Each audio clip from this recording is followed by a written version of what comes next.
And we're live. Okay. All right. So we'll do a little clap in. Yep. Oh, yeah. Oh, good. Yeah. Ow! On fire tonight. Ah. I'm Josh. I'm Tressa. And guys, this is an exciting episode. We are not alone. We have a very special guest joining us this episode. You know him, you love him. Christopher Pravdica is, sorry, I should build up to that. He is known around the world. He is a musician of renown. He is a rocker, an improviser. He plays it hard. He plays it soft. He plays our theme music, which he composed. That you just heard. So good. That you just heard moments ago. He's widely known as bassist for Swans. He has multiple solo projects, including We O, and under his own name, Christopher Pravdica. Please welcome Christopher Pravdica. Oh, come on. Hey. Clap it in. Hey. Hi, Christopher. Hey. Hey, Josh. Hey, Tressa. Hi, Christopher.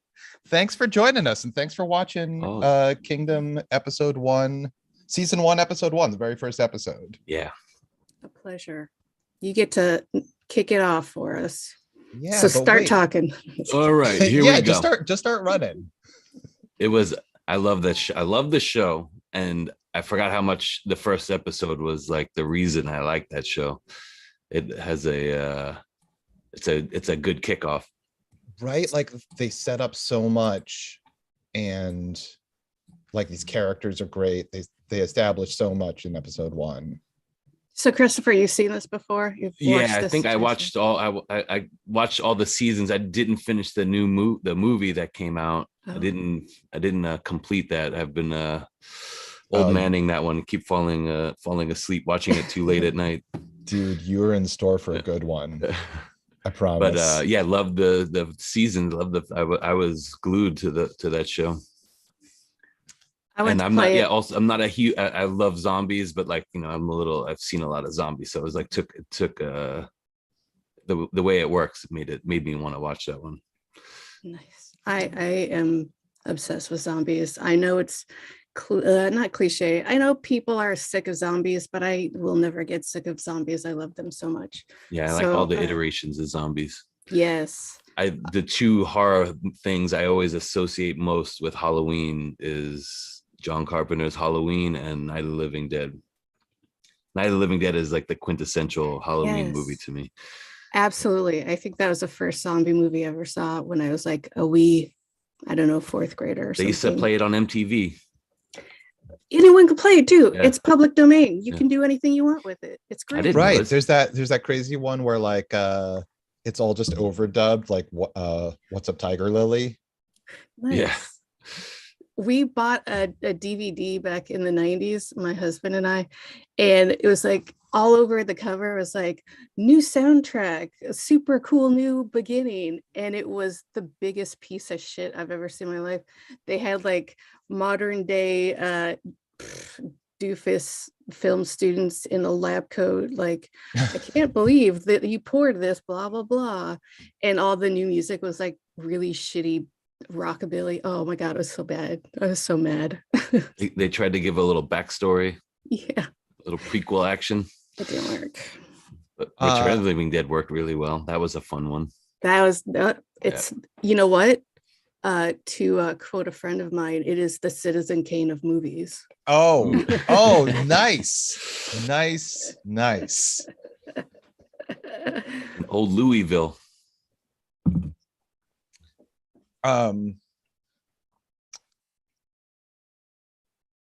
This is so this one takes place in feudal era Korea, and it's filled with court intrigue and questions of the line of succession. Mm-hmm.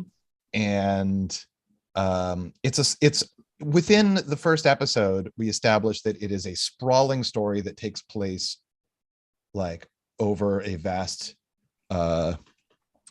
a vast amount of country in Korea. We've got the palace, which is in Hangyeon. Am I saying that right?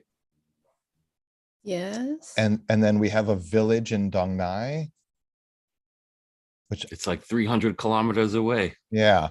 That's And right.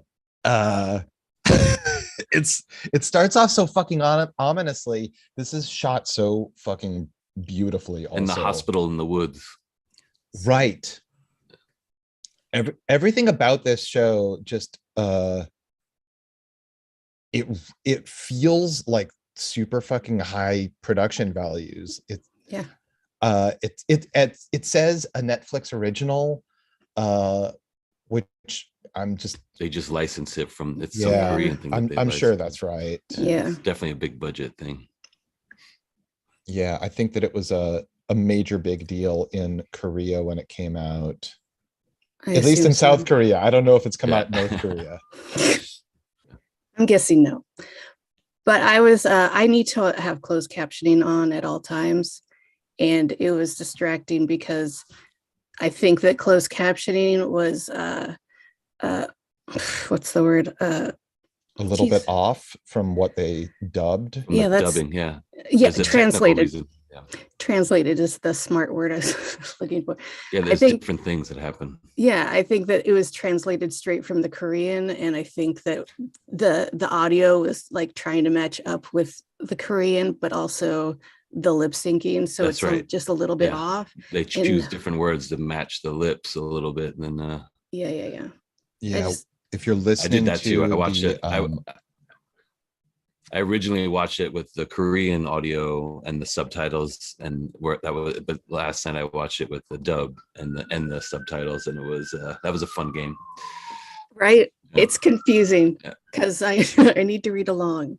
I need you to spoon feed it to me.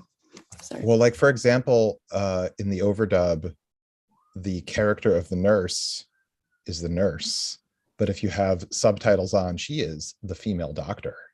Oh, yeah. So gender languages, ideas of hierarchy and mastery. Yeah, there was one I noticed right away that was that actually was helpful in the dub. I couldn't remember which one it was, but when you find out that the queen's family is her clan is that they have they're having all their intrigue, they're trying to take over, and they're just in the dub, I think in the subtitles they just say the name of the clan, and you don't know that but in the dub they say it's the queen's family. And so you get those two, and then you're like, immediately you're like, that's the problem. It's her whole family. You don't know, because when I first saw it, I didn't know it was. It takes a little while to figure out that it's that lady's whole family is the problem. Right, they are rich and powerful and trying to do a power grab, as rich people do. Like, we got good news and bad news for you. The good news is the king is alive. The bad news is he's dead. Right. So wait, let's just dive right in. Like the show opens with a doctor and assistant about to walk into the king's chambers after dark. The doctor says it is forbidden to look at the king's bed. Do you understand? And the guy's like shaking and worried. He's like, I understand. Don't look. Right. So easy. Maybe it's also a haunted palace. Yeah. I don't know. He seemed very, very nervous to begin with. They enter the chamber. There's a little bit of growling behind the mats. Like, we don't see the king because his bed is enshrouded by hanging mats that are like, so he's just in darkness. The assistant sets up like a bowl of food to slide to him. Looked like blood to me. It looked like blood to me too, but I don't know.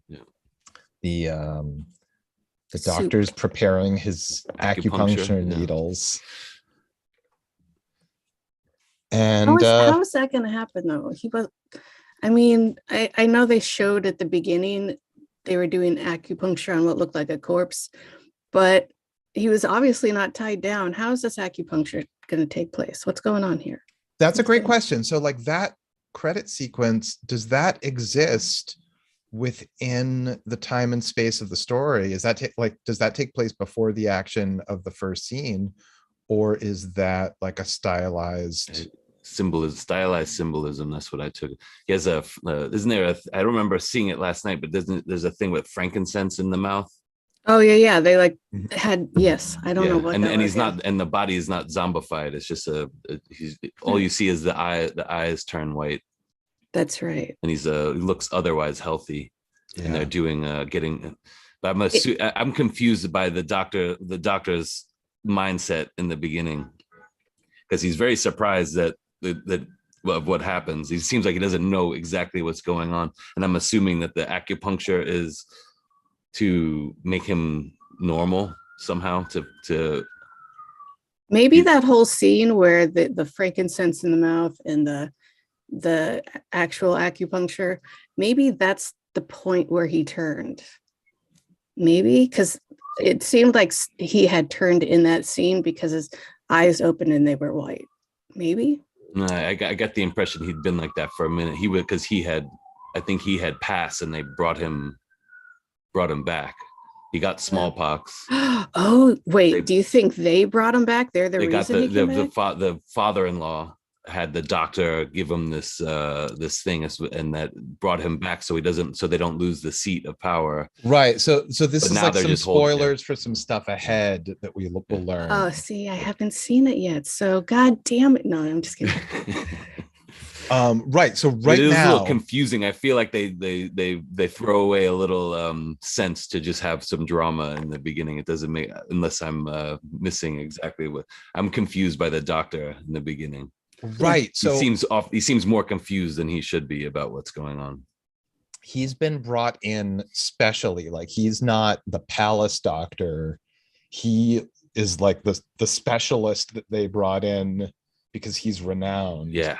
And we learn that he is like famous because when we go to the village that he normally lives in, there's like a hunter soldier dude who's there specifically to see him. And the nurse / female doctor is like, yeah, that wound of yours is going to heal faster if you keep your mouth shut. Shut the fuck up. She's the best, honestly. Like, I love all, like, there are some real badass bad guys in this show and they're awesome. There are some like extremely noble heroes and they're awesome. And I think that the casting of the voice actors for English language are fucking awesome. Like, I think they got some great voices to do the English language. Agree. So servant kid who's scared, he gets eaten or whatever. That's fine. There's a scream, and he looks completely dead on, looks right. Yeah. He could not look. No, he had to look through those cracks of weeds. He turned into a pillar of salt because he could not obey the one rule. There was one rule, you dick. One. You didn't say anything about don't linger and leave the bowl and sit by the bowl of blood and get hypnotized by the beast sounds.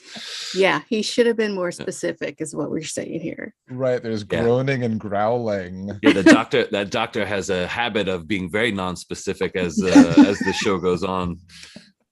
Whoopsie doodle. His famous catchphrase, whoopsie doodle.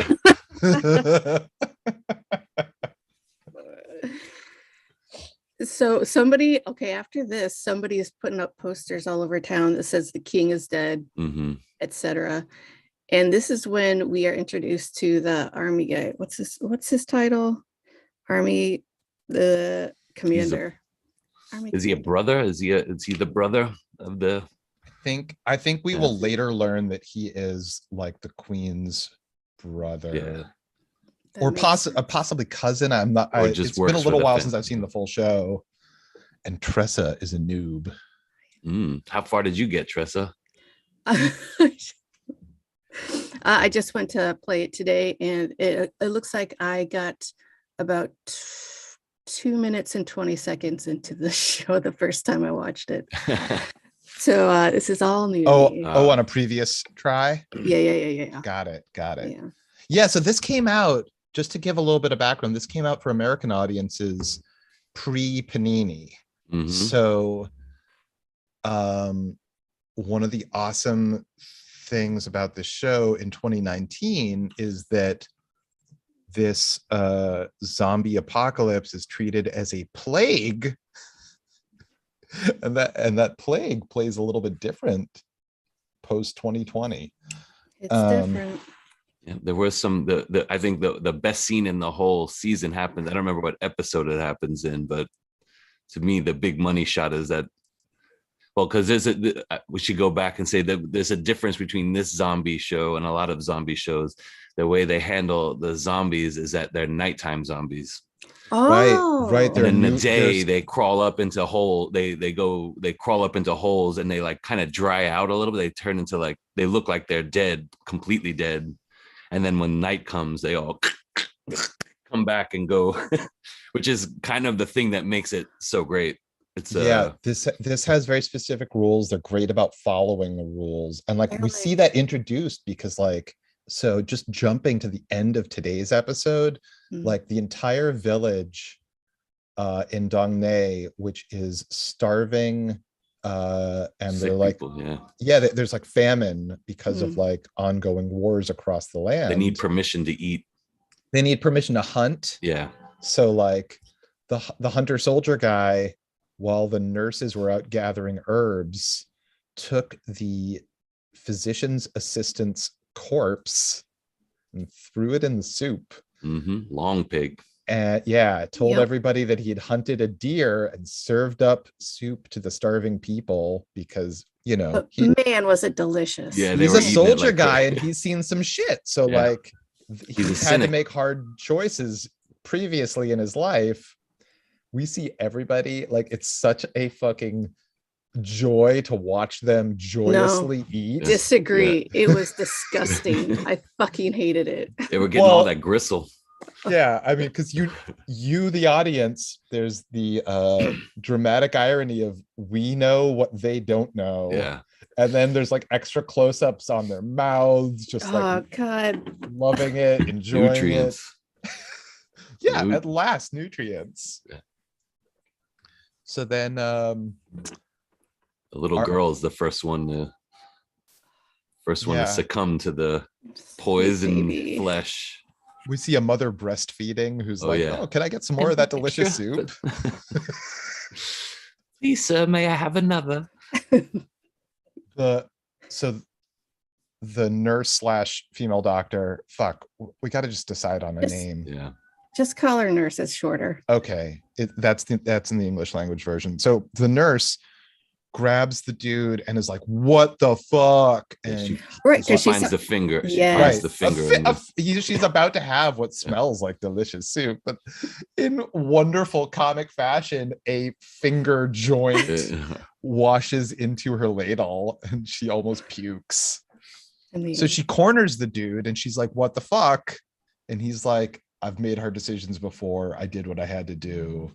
Meanwhile, outside, while they're having that conversation, the entire village fucking freaks out and dies. Yeah, in spectacular fashion too. Very, very good acting in those death scenes. Yeah, they really look like they were having grand mal seizures. And and frothing at the mouth. It was disgusting. I got no problem with guts. I got no problem with blood. I don't want to see vomit. I don't want to see people eat. Gross. This was disgusting. But it was fine. You made it through. I did. I pulled through like a champ.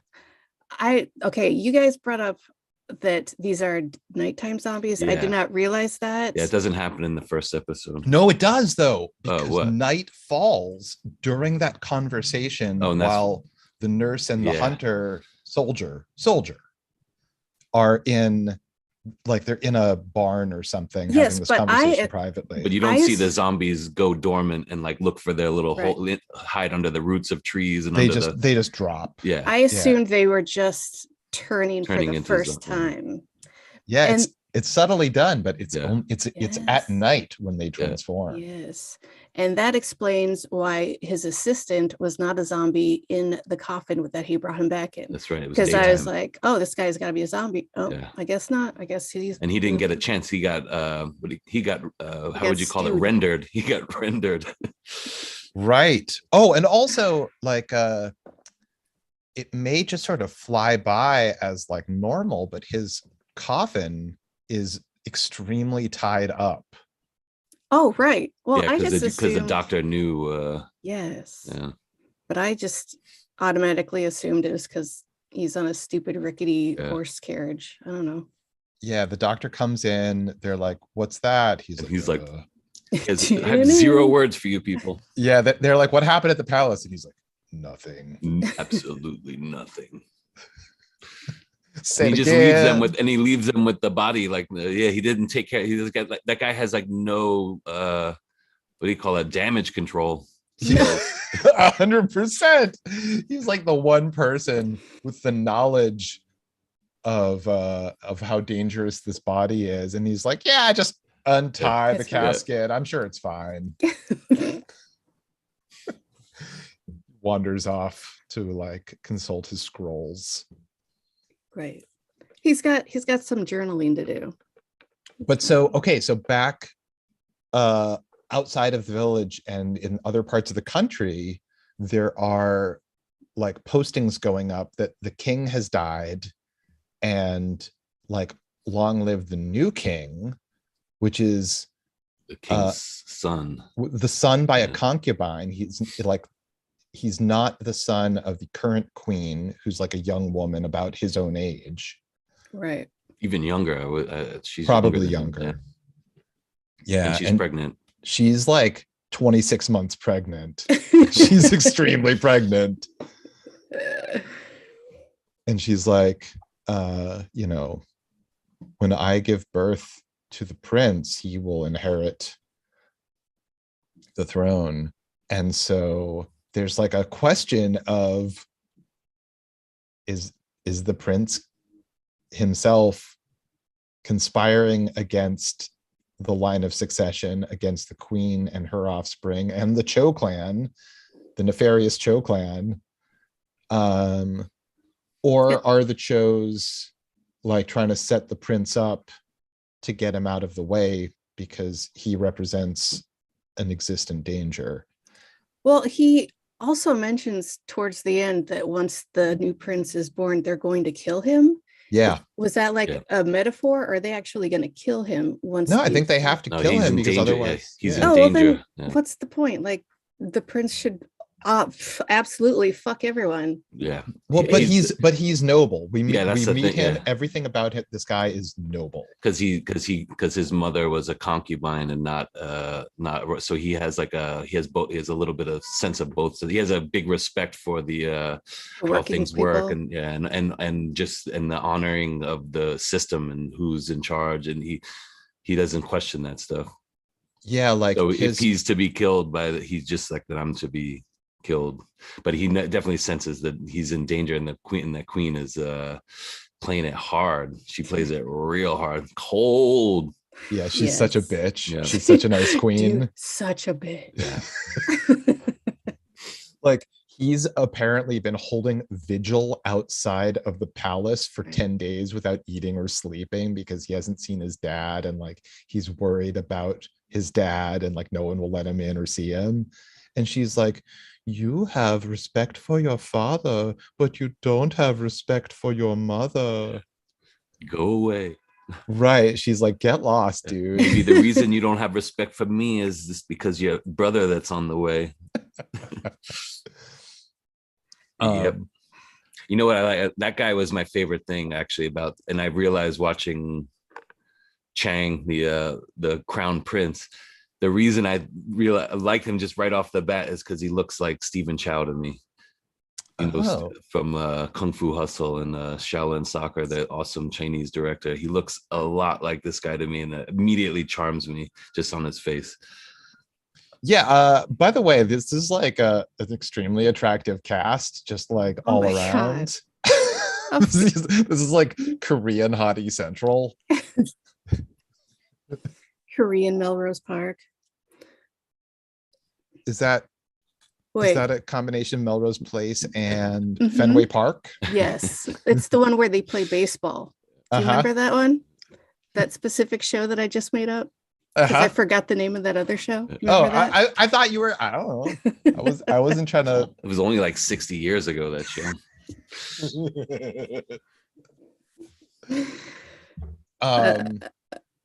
So Chang, the crown prince, has a servant and sort of best bud. It's indentured, so like an indentured servant, not just this guy he's got him on the line for stealing food. Right. For stealing desserts. Yeah.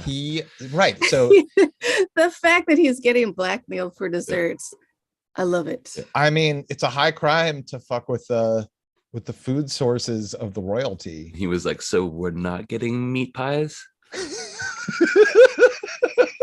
We have to run over. What? We're not getting the meat pies? It's such a great scene, because the prince is like, so he both like gives like some exposition to explain that dude's backstory and sets up like what he needs him to do. He's like, listen, you have been married for 10 years and your wife finally got pregnant and you stole food from the kitchen, and like, I know that, and I'm not holding it against you, but they would kill you if they knew, so you owe me. And anyway, so here's what I need you to do. I need you to like steal the medical logbook for my father, the king, so we can find out what the hell's going on. And his buddy is like balking at it, like, I can't do that. And they're like, so the prince is like, but they're serving beefcakes tonight. And like his face lights up, like, all right, obviously I'm gonna go steal this logbook. I mean, obviously, beefcakes, you guys, beefcakes. And the closed captioning said beef pancakes, which is not better. Yeah, that's right. I saw that too. Oh, I just figured it was like some delicious meal served by Brutus the Barber Beefcake. I mean, it is, but they're also called beef pancakes. Famed professional wrestler of the 80s.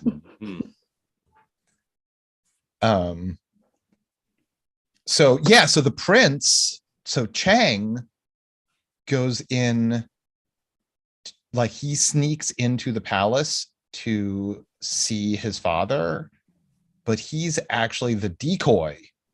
He's running a decoy mission so that everyone will be focused on him. I didn't even catch that. Yeah, it's like, I mean, he wants to see his dad for real, so like if he like accomplishes that, then great. Right. But also he can like sneak around the palace without immediately dying. Like the head of the army guy draws his blade on him. Right. But he absolutely does not lose his cool. That was a good scene. Yeah. If you're gonna do it, you're gonna cut me. Right. You're gonna shed royal blood. You dare. Let's see. He'd do it.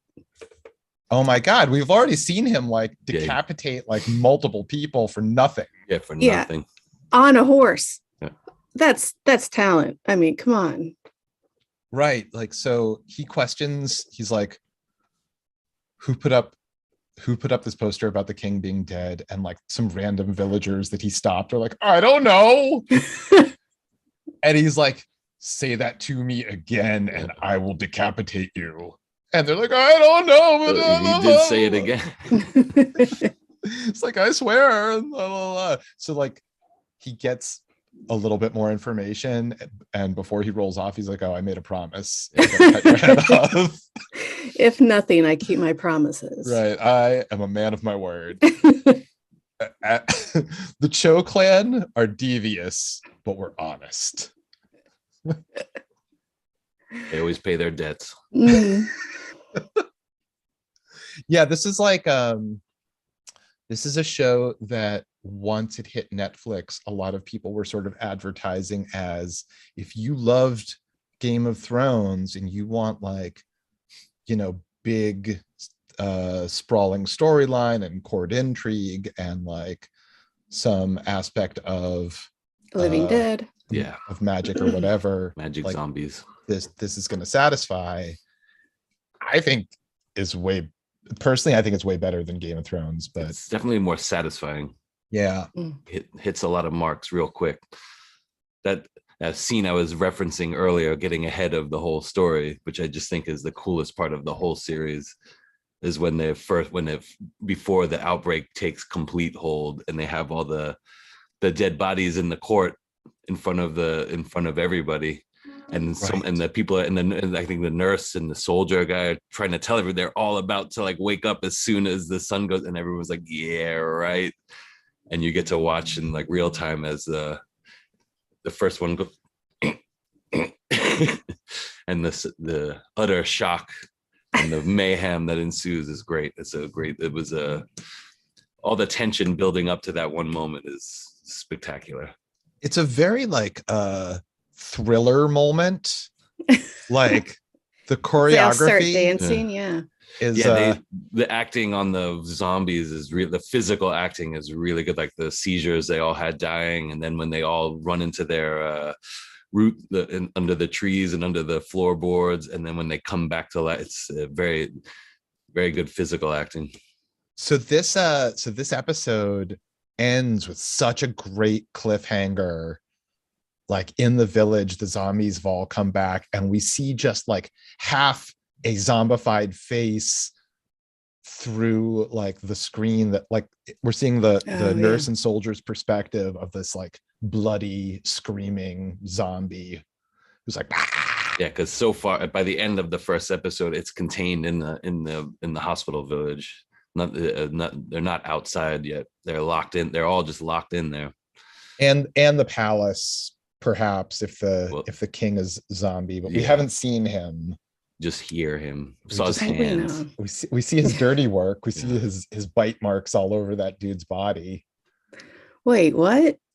Yeah, well, we see for a second chewed up kids. Yeah, the doctor's assistant has like yeah. That was a part that's like the soldier like deciding to feed that chewed up body to everybody. That was a bit of it, like all those bite marks all over. It would have been a no-go. Like, seriously, I can see the logic of eating other people because you're desperate. You got, whatever, a Donner Party situation. But this guy has obviously been, if nothing else, exposed to some sort of illness at the easiest, at the lightest. What the fuck, dude? You can't bully that out. No. Also, like,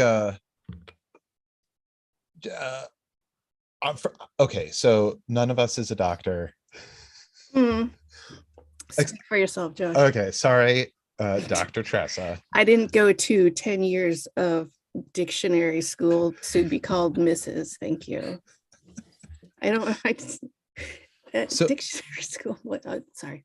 If you have a serious starvation famine scenario and you're faced with cannibalism or death, but the body you'd have to eat is potentially diseased in unknown ways, can you, just by like boiling or cooking properly, like safely eat this long pig? I think it depends on what the illness is, but like people get mad cow. Yeah. If you watch that show Alone on Netflix, you get to see a lot. Sometimes people eat some meat, and no matter how much you cook it, I saw one where the liver of the rabbit had white spots all over it. I don't know this show. Wait, you don't know Alone? No. We can talk about other shows while we're Of course. Sure. We talk about everything. I go on long tangents about Big Trouble in Little China like regularly. It's a super awesome show. It's a competition show, like all the Survivor or something. But but it's that you're alone and you have a few items like that you choose 10 items that you can bring. And one of them is a diseased rabbit liver. That's a bad choice. And they get dropped off in like northern Canada in the middle of nowhere, and then the last one to make like the last one standing wins. Oh, fuck that. And it's and they have to film themselves, which is a huge challenge. They have to carry a tripod and a camera, and they have a GoPro on their chest, and they film themselves completely alone, and they have to build, and there's all kinds of strategies of how you even start. Like, do you start with shelter first, or do you start with food so that you can have and they all have some expertise in survival stuff and being out, and some of the people that are just like top dogs like fall right away. So wow. It's like that show, is it Naked and Afraid? Yeah, except that you have clothes because they're in the freezing cold northern Canada in the middle of nowhere. And then they're alone. They have no help. And you have they have like satellite phones, so they can tap out, and then they come get you in like 45 minutes. A boat comes and takes you away, and they do medical checks where they make sure you don't lose too much weight. If you lose too much weight, they take you out. Well, wow. At least they're looking out for people, because no, there's a lot of situations where people could get seriously hurt and not make it in time for them to get back, or they were away from their satellite phone. They're supposed to have it with them all the time, but sometimes they might be away from it and they like bust their leg or something, and something can bad happen. But they have it's really what was I gonna say? Rabbit. Sorry, go ahead. Yeah. Diseased meat. There's like a fishing. You get fishing, and you get like a lot of rabbit. Like they do the rabbit snares. They put a little wire, and the rabbits run through the wire and get. So the best thing is passive hunting is always the best, where you're not actually wasting your calories. Oh yeah, that's what I was gonna say. Is some of the people do the strategy of putting on weight before they go, like putting on massive amount of weight before they go. That's interesting. So do they just do that by bulking with fat? Are they trying to lift weights? They eat sugar and bread and just get as much extra fat, because you're going to be burning through, you're going to lose pounds every day. Is that actually a useful strategy? Yeah, it is. You can make it so even though you're you could it takes your extra body weight fat lasts a really long time. And so if you go out there with no body fat, you're going to be you're going to have a hard time, because you can't keep your weight up just eating meat. Even if you do catch all the meat, you can't keep your weight. You're still starving. You're starving because you're not getting nutrients. I think that like old Arctic explorer type usually, like I think the winters are usually like it's like 40, 50 days, but they have there was one season where it's 100-day challenge. Oh fuck that. Yeah. No. Did anyone make it for 100 days? I didn't finish. I'm still in the middle of that one. I haven't seen the winner, but it's down to 4, and I think they're on like day like 60 or something. And if nobody makes it to the day 100, nobody wins. Or if they all make it to 100, they all win. It's not the normal way the season works is it's the last person standing, and they don't know who else is going. They just go. Oh, they have no idea how many other people contestants. So that's got to be a weird head thing too. Yeah, right. Know how many, how far along. But it's a great show. There's many seasons, and it's really fun to watch. So whoever makes it the full 100 days, all of them are winners. Yeah, that one's a special when they do it, because it's not. I think it's like usually like $100,000 is the kitty, but on the 100-day challenge, it's $1 million. Oh, all right. I think that's how it works. It's something like that. I think that Arctic explorers like 100 years ago or longer ago than that would bring just straight Sticks up of butter. Yeah, olive oil, just straight fat. Yeah, because that's efficiency wise what you can carry.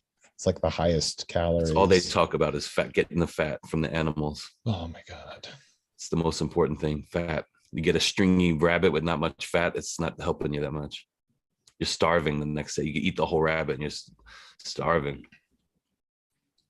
So wait, having watched that show, how would you go about starting if you had to do it? I would definitely do the packing on the weight going in. I would put on as many pounds as I could. I'd go for the shelter, like the hardcore shelter right away. Like no, like, and you also need a food box. You need, a lot of people do, because if you catch animals, you have to hold on to it, and you don't, and then the other animals come and take it, and you have to keep that far away from your camp, because then if the other animals learn that you're having food in your camp is busted, and you can't make a new camp. You just have to go home, because it takes so many calories to build a camp. So one guy built, like, he just cut down a bunch of trees and made like this big thick square box out of logs that nothing could get in, and you can keep that. So shelter, storage, and then you have to figure out, and then you have to go into passive hunting, like put the rabbit snares and I would never be able to like track and hunt an animal. I can shoot a bow pretty good, but like some people are like hitting birds and trees, and I can't do that. Oh my God. Well, wait, if you had like a month or 2 months, whatever it is, prep time, you could pack on weight, and you could spend some time learning how to use that bow and arrow. Yeah, I don't think it's not a lot of like active hunting on like you can really do. It is, as winter sets in, the animals just like disappear. The best thing is squirrels and rabbits. If you can snare them, and you just, the other problem is like if you start snaring the rabbits, like the foxes and the other things will, in the middle of the night, if you catch one, they start squealing, and then the other animals hear, and then it's a challenge of you being able to get the things before the other animals do. But fishing is pretty solid. Like the gill net, that's what seems to win the most food, and fish is the best because of the most fat. But they make like these nets, the crisscross nets, and you just stick them in the water, and then any fish that bumps into it, they get all caught in it, and you can catch multiple fish. They just drop, and it's safe from getting eaten by animals. Well, I hate that.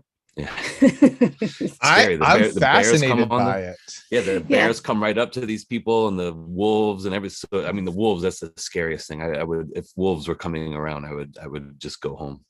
Yeah, do they have bear spray or wolf spray? Yeah, they have these like they have bear spray, they have air horns, and they have these like blank shotgun shells that make a shotgun blast without any projectiles. So they just pop, but I've seen the bears go, they just go and they don't always go away. You have to do like multiple shots for them to I just watched a video of polar bears migrating, and like they go through this little town like during Halloween, and like kids are like, doing their trick-or-treating while these polar bears are rolling through, and they're all these tourists that are just there to see the polar bears. And it's super weird because you see like polar bears like crossing the street, and then there's like 40 people with cameras that are like click click click, and the polar bear's like, this is normal, and keeps walking.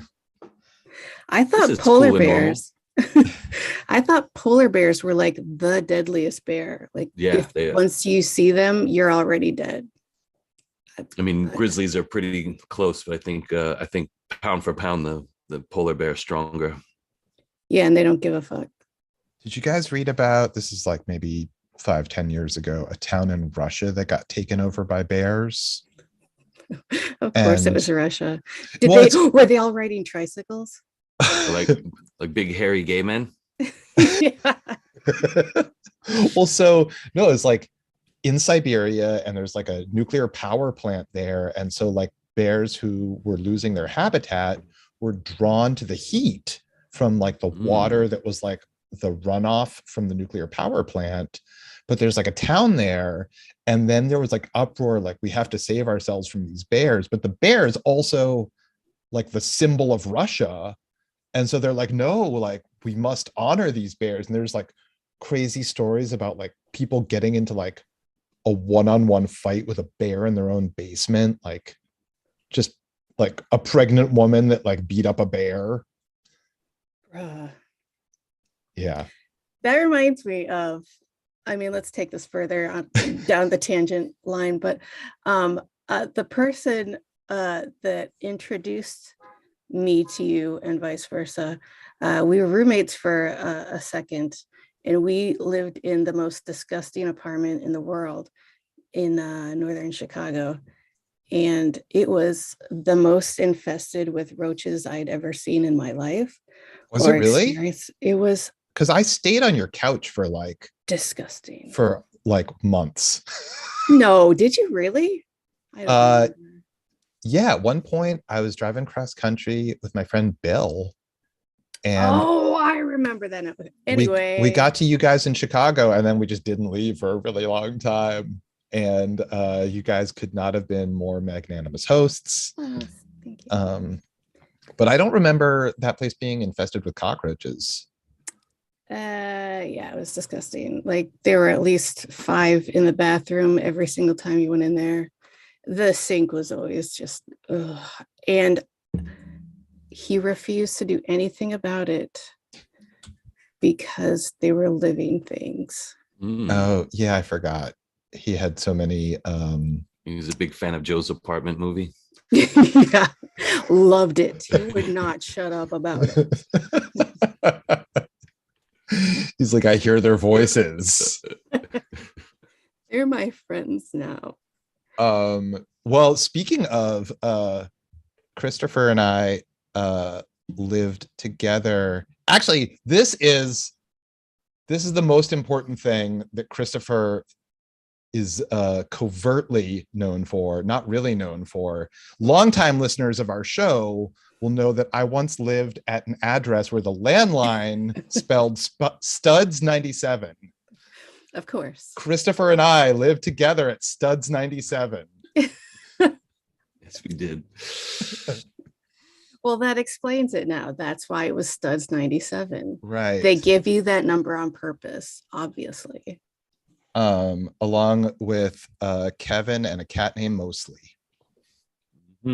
Mostly? Mostly. Yeah. Not entirely, but mostly. Yeah. Yeah. Nice. Somewhat. Nice. Yeah, we moved Mostly in together. Cat. And Kevin was like, hey guys, I got a cat. And I was like, I'm allergic to cats. And Kevin was like, we have a cat now. Yeah. Fuck you, Josh. Do you remember the brother and the sister that lived downstairs, or they upstairs? An aunt and niece. I mean, an aunt and nephew. That was a really weird situation. So we lived on the 3rd floor, and directly below us, from seriously 7 a.m. until 10 o'clock at night, we heard the same bickering. All you do is think about sex. You're obsessed with sex. Right. Sex. Just screaming at each other nonstop. And they must have been in their 70s. Yeah, they were both the oldest old was people.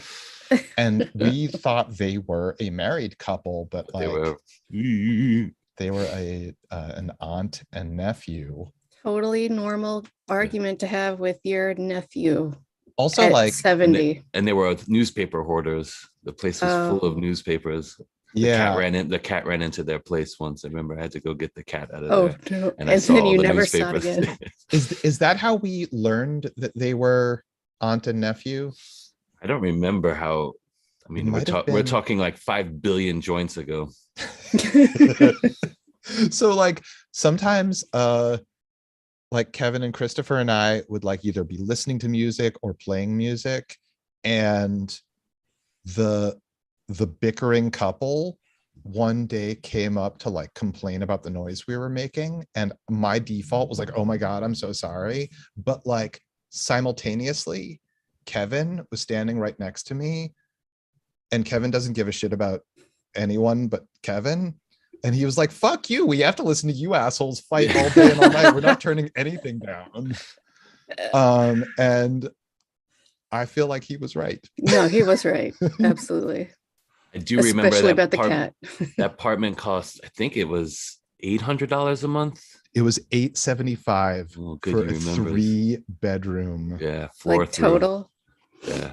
Yeah, total for a 3-bedroom. Yeah. On 5th Avenue in Park Slope. What is now a much more gentrified neighborhood. It wasn't like a dangerous place, but like it was a little rundown. Yeah, it was a little wasn't like it is now. Welcome to America. Fifth and Fifth Street and Fifth. Yeah. Yeah. Come join us at Studs 97, where neither of us live anymore.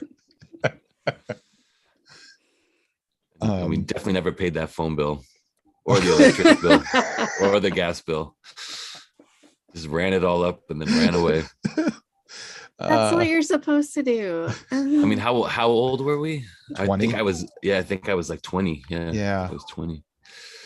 Are we the same age? Are you 75? You born in 75? Yes, sir. Me too. Yeah, I didn't turn 21 until after I moved out of there. I was in California. You were waiting to move to California before you turned 21? No, I just you made it seem like you were holding on to it. Yeah, I was trying to get to the Golden State. But that's when we met in California. Yeah, we originally met in California. You were living across the hall from another place where I stayed on the couch for a really long time. And Kevin had previously been the inhabitant of that couch before I lived there. So I'd been hearing about this deadbeat Kevin. Yeah. And then I turned into the deadbeat. And then Kevin and I would meet and become roommates. Yeah. Good times. Yeah, great times. That was in the Lower Haight in San Francisco, a neighborhood that basically does not even exist anymore. Like, I went after a decade and visited what had been like a really bustling, cute little neighborhood, and every business was gone. It was like far too expensive to have coffee shops or burrito places or anything. The Daily Grind. Remember the Daily Grind? Absolutely. The Daily Grind, which was like a hipster coffee place. That was my first latte. Rachel got a job at, and we and were all Rachel. like, oh my God, Rachel got a job at the cool place. Yeah. And of course she worked there with Gunther, right?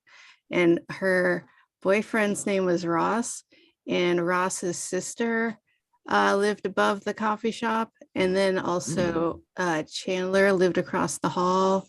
And okay, fine, it's not hitting, fine, keep going. I got it. It took me a minute.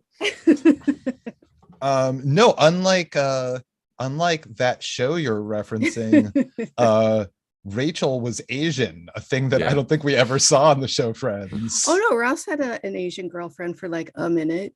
Oh shit, diversity. It was another show called Acquaintances. Way more interesting. You just don't get to watch it as often. Yeah, speaking of like getting jobs at the cool place, Christopher, forget about Studs 97. I know that you think that he's famous for Studs 97, but really what he's famous for was working at the Kim's on Avenue A, which is like, so Kim's Video in New York was like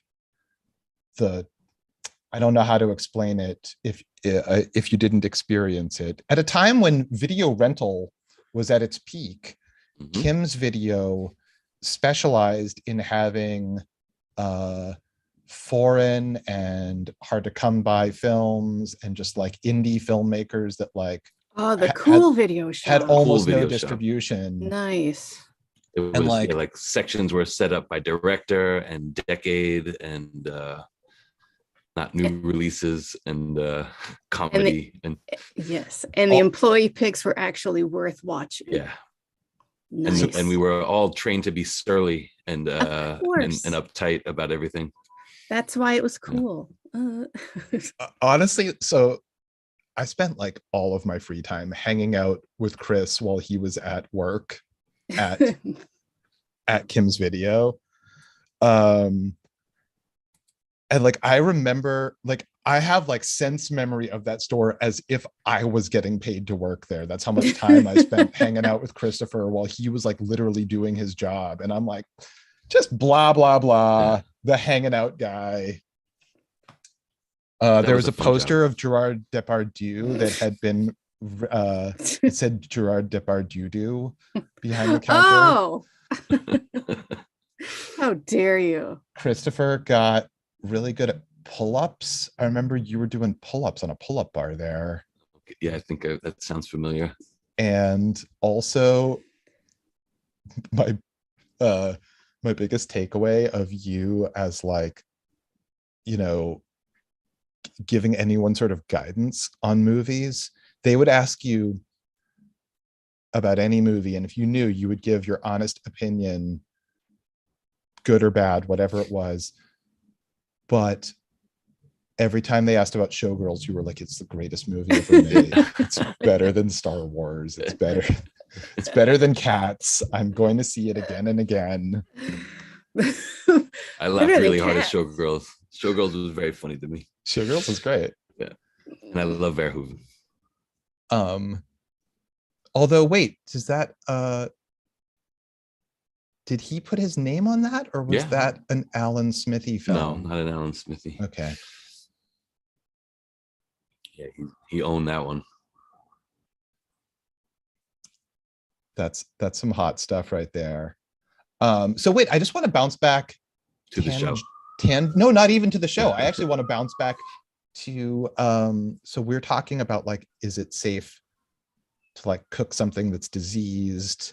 And you were like, on Alone, we learned that is not a good idea. Many years ago, when like reality TV was still like figuring out, it was kind of a brand new thing. I went to visit a friend that was living in Berlin, and his roommates were working on they were German guys working on a Russian TV show that was a reality show called Hunger, where they literally were just starving people. And because like they hadn't figured out anything. And at the point when I came to visit, they decided that starving people were not entertaining. So they were making up tasks for them to like earn a plate of food. But unbeknownst to them, there was like crushed up Viagra in the food. That shit is real. That shit really happened. I love this show. I need to see more. I don't even know if it ever made air, because like also while I was there was like a big newspaper piece on how they're like starving Russians somewhere in Berlin in like a basement. I love it. So Hunger is a great motivator. Yeah. Mm-hmm. So wait, what if we, okay, so wait, let's just bounce back to the show for a second. The prince, Chang, and his buddy, his indentured servant, get the medical logs. There's almost nothing in them. And the last entry is about that country doctor coming to visit, but then there's nothing there. So they're like, well, we got to go talk to that doctor. We got to go track him down and find out what's going on with my father, because they're like, there's something missing here. So we see a little bit of them traveling and questioning a sentry guy who let the doctor and the assistant out, and he reported that the assistant had fallen ill, and that's why they had to leave suddenly. So even to the like, I guess they untied the casket enough for the guy to see the injuries on that dude. And being the soldier that he was, he must have clearly recognized him as being bites. I mean, he was like, I don't know, man, it didn't look good. Yeah.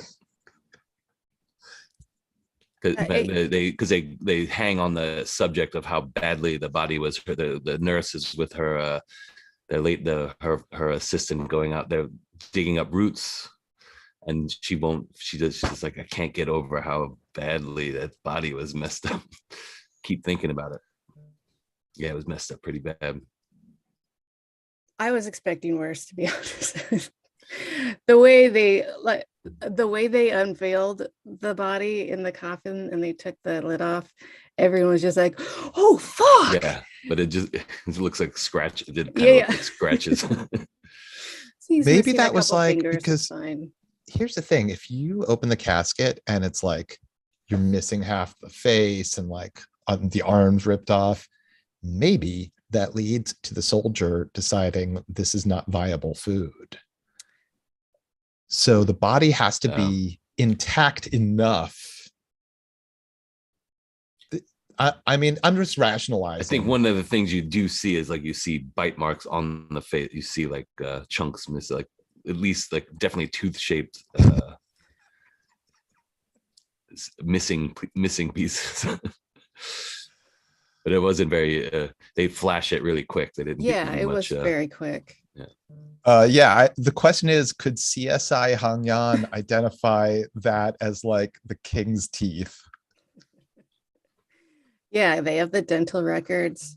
They can enhance the computer images. It'll be great. They're on top of it.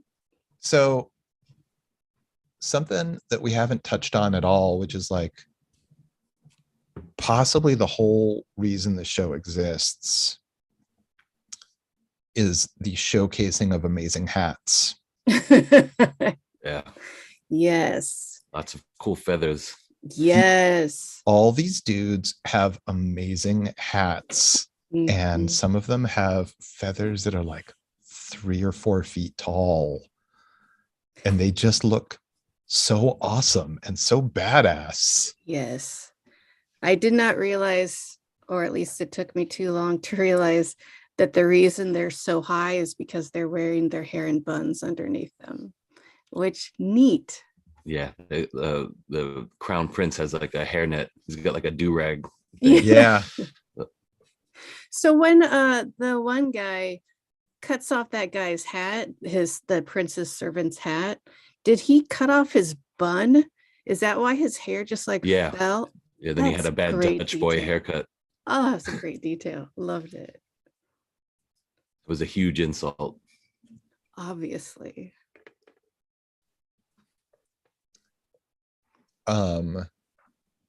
What are some other things about the show? What have we missed? Have we missed important stuff? One of the things the show reminds me of, besides the Game of Thrones thing, is the Lone Wolf and Cub. Oh, totally. Also, I don't know if you've watched The Mandalorian, but that's clearly just a ripoff of Lone Wolf and Cub. Like, yeah, like they're not even pretending it's anything. No, it's very much the whole. Some of the drama of that Lone Wolf and Cub is superior on like almost every level. Tressa, are you familiar with the 60s Japanese comic Lone Wolf and Cub? It's from the 60s, is that right? The comic? Yeah. I don't know that it's from the 60s. I know the movie is from like the early 80s, or the show, the series of movies starts in the 70s, 80s. Right, Shogun Assassin. The comic has got to, that was the compilation, American version of the series. Right. Which is how I was introduced to it in the 80s, Shogun Assassin, which is all over the like Wu-Tang, all the samples. Right. In Wu-Tang. Totally. But which is almost better. That thing is almost better than the show itself, the movies itself. Because I always think of it like a show as a series of movies, like a bunch of different movies. But awesome. Right. Samurai. Well, there's a massive storyline to the Lone Wolf and Cub comics, which I read in reprint version. Yeah, I have the old. Do you have those little trade paperback ones? You got to read them. Yeah, I got the little short ones. You got to read them backwards. They're awesome. First of all, it's like such a badass world of that's so feudal era Japan. You've got a story about the how do I explain? Father and son have to travel across the land, and they do little side missions along the way in order to Get revengeance. Revenge for the murder of the kid's mom, his wife. And also like his name has been dishonored, besmirched. It's the same similar thing with the fighting clans. The one clan wants his position. The dude had the main character has a high position of being the one who chops your head off when you have to commit seppuku. Right. You do Harry Carry and you're honorable. They allow him to chop your head off so you don't you don't have to suffer through, because you had to stick your own knife in your guts. Right. And then his job is to chop your head off, and it's a high position, and he sits and his wife and his boy, he just does his job, and he gets. And then this conniving clan wants to put their family in his position, so they blackmail, or they sabotage him, make him look like he was doing sacrilegious religious stuff, and they went to kill him, but they went up just killing his wife, and he kills everybody that came to get him, but then he's just stuck with him and his baby. Right. He's literally a baby, barely a toddler. So he gives the baby a choice.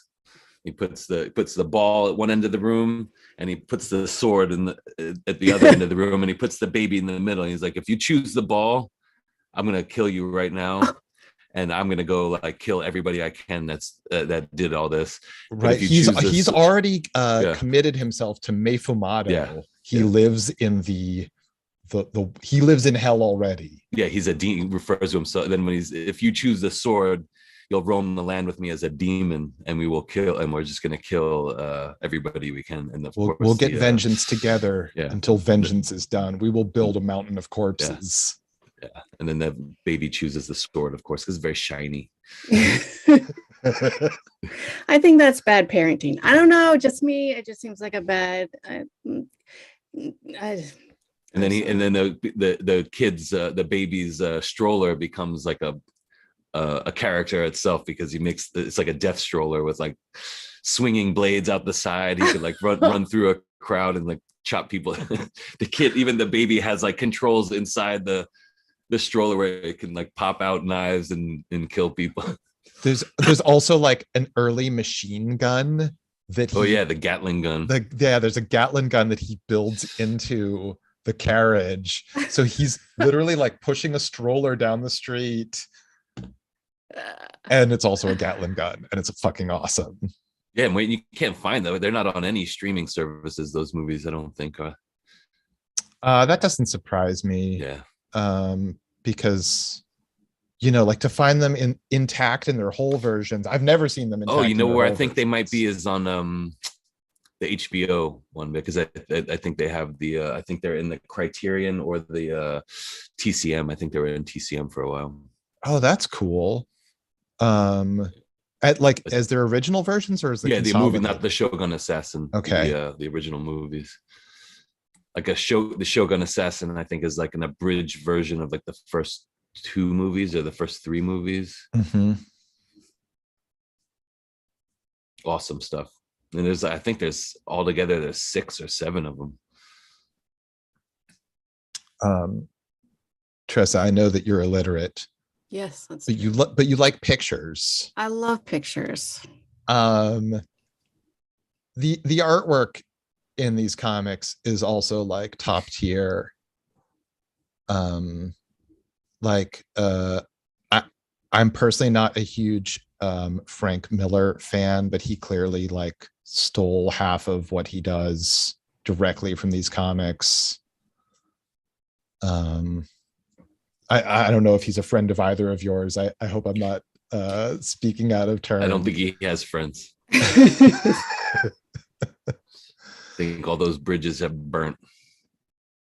So whatever he didn't steal from, I heard he's a Will doofus. I'm unfamiliar, but yeah. Anyway, yeah. So it's an awesome series. Yeah. Noted. Do it. I'll come back when we talk about those shows. Yeah. Oh, and also, I don't know if you ever saw the movie Road to Perdition. that was like also a very obvious reinterpretation in like Prohibition era United States. Killer and a Child. Killer and a Child, and it's like gangsters rather than royalty. And on the road, traveling on the road. Yeah. And Jude Law. Yeah, Jude Law looking like they he make actually looks.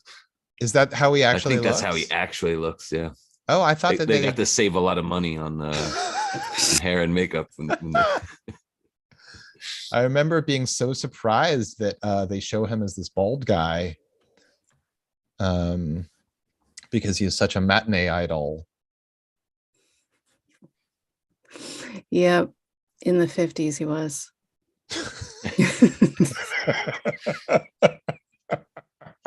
I only speak in 1950s terms.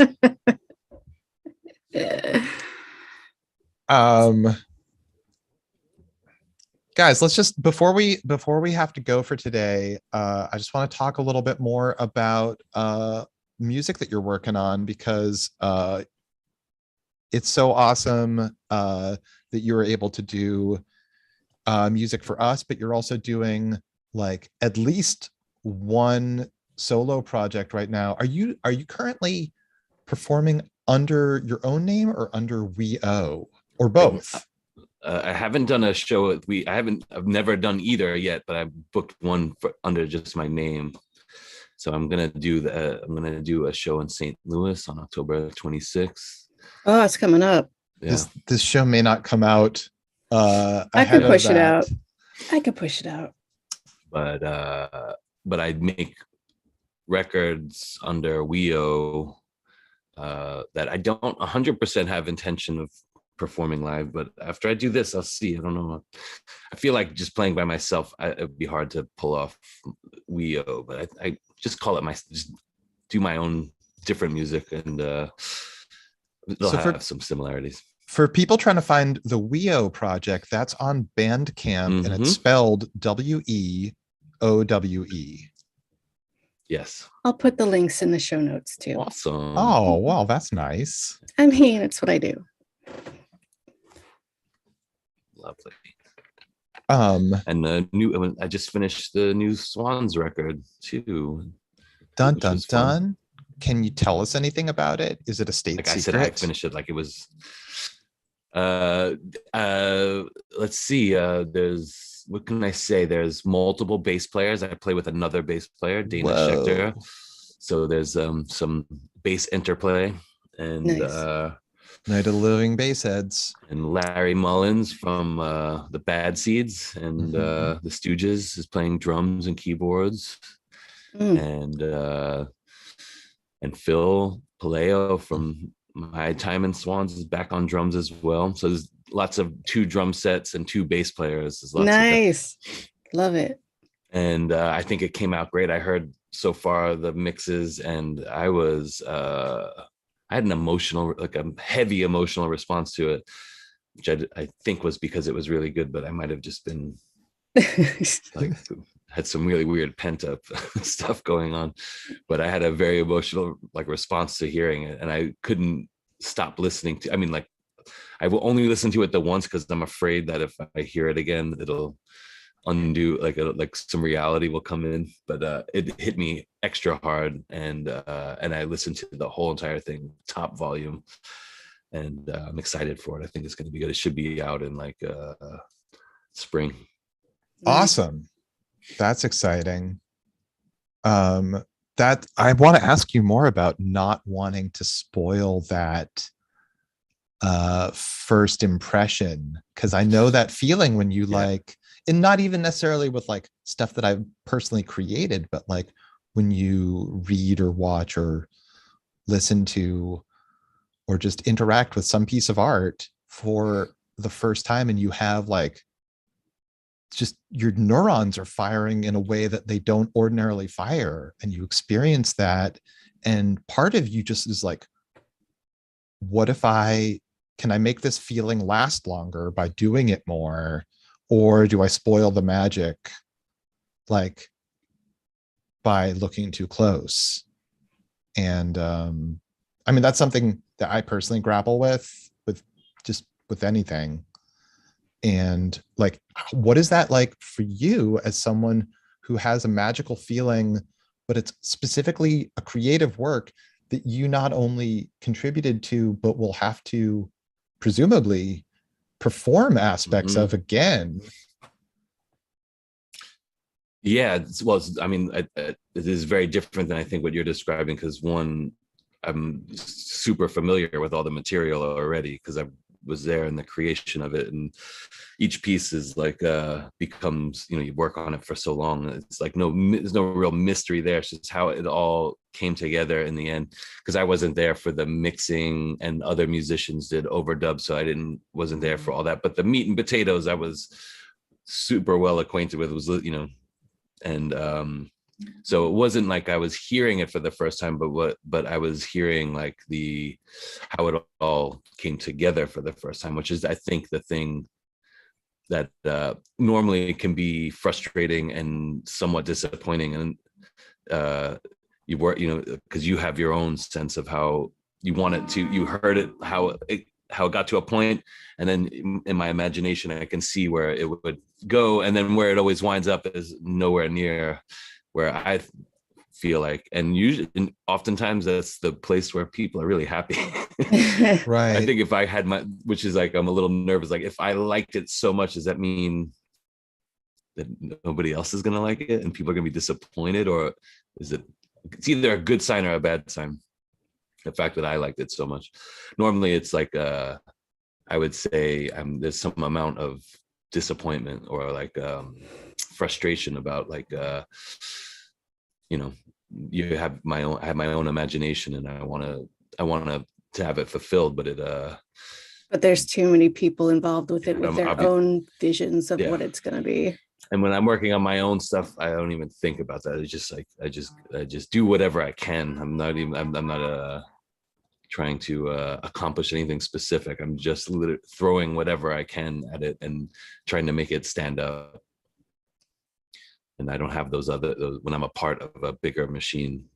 It's a little difficult, but it seems like the more I like it so far, it seems like the more I like it, like it's being more like regular to other people. Because I guess with Swans, everybody wants it to be as like irregular as possible as part of the. But I think that I have a feeling that the new one is gonna land nicely with people, with the fans. It's interesting that you say irregular as possible, because I think, I mean, Swans has existed for like so long, and it's been a lot of different things.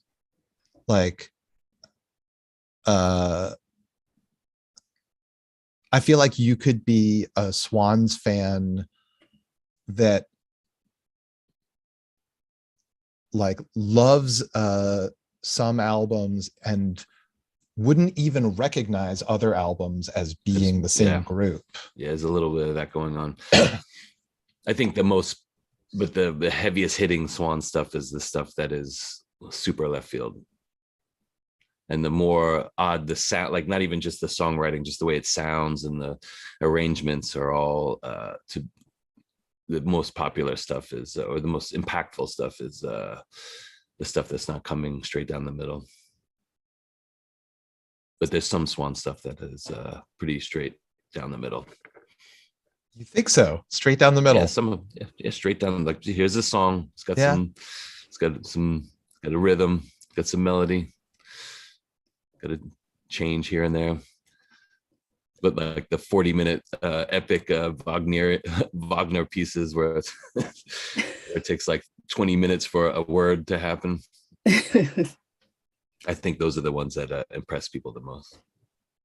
Well, I mean, certainly in the there are like opera fans, and then there are Wagner fans. Yeah. So like, sort of the standard fans of opera may or may not like Wagner, but Wagner fans want to sit in a theater for like 3 days straight without a break. Yeah.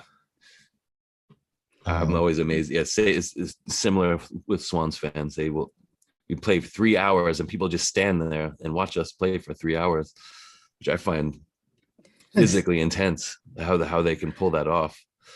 Yeah, I mean, I'm an old man. If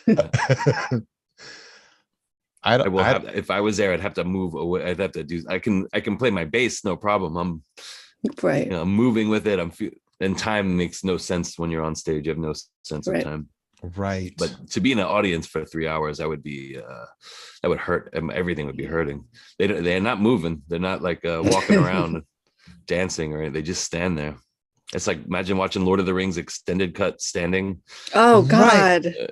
Well, but I think in fairness to your audience, I think that like the way you guys play with and layer sound affects the molecules in the room in a way that like no one could ever capture on a recording, because it's a physical sensation. Yeah. It's like being underwater, but you're able to breathe. And damn, Josh, that's intense.